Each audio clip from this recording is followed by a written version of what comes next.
à chaque fois que je fais l'amour avec mon homme, j'ai mal. J'ai tellement mal que maintenant, j'ai décidé que dès que je le sens venir, je crée les règles. Je vais créer des règles 365 jours sur 365 pour éviter qu'il me touche.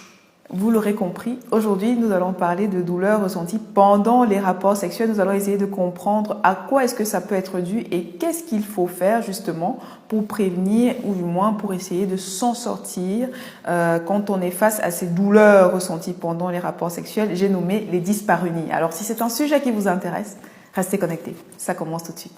Alors, my people, aujourd'hui, on va parler de sexualité. Sexualité. Et spécifiquement des dyspareunies. Dyspareunie, c'est quoi? Littéralement, dyspareunie, difficulté, pareunie, accouplement. Donc, ce sont des douleurs ressenties au moment de l'accouplement. Les dyspareunies, ça se rencontre chez les hommes comme chez les femmes. Il y a des hommes aussi qui ressentent des douleurs pendant les rapports sexuels, mais c'est plus fréquent chez les femmes.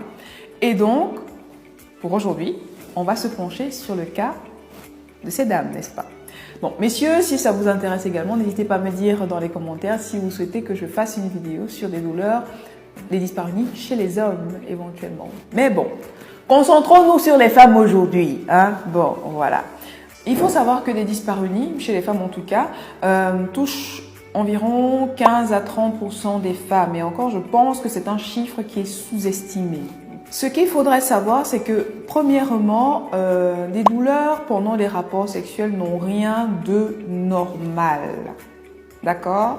Parce qu'il y a des femmes là qui ont des rapports sexuels et puis elles souffrent le martyre et puis elles ont mal et puis elles croient que c'est normal. Non, non, non, non, non, non. Au-delà de l'acte de l'action de procréer, pardon, faire l'amour, c'est d'abord un acte de plaisir. Donc, ça ne devrait pas être douloureux, à moins que vous soyez sadomaso.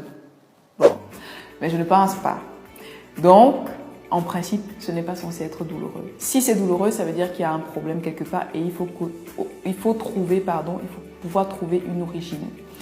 Alors, pour trouver l'origine, déjà, il faut classifier les dyspareunies en 3 catégories.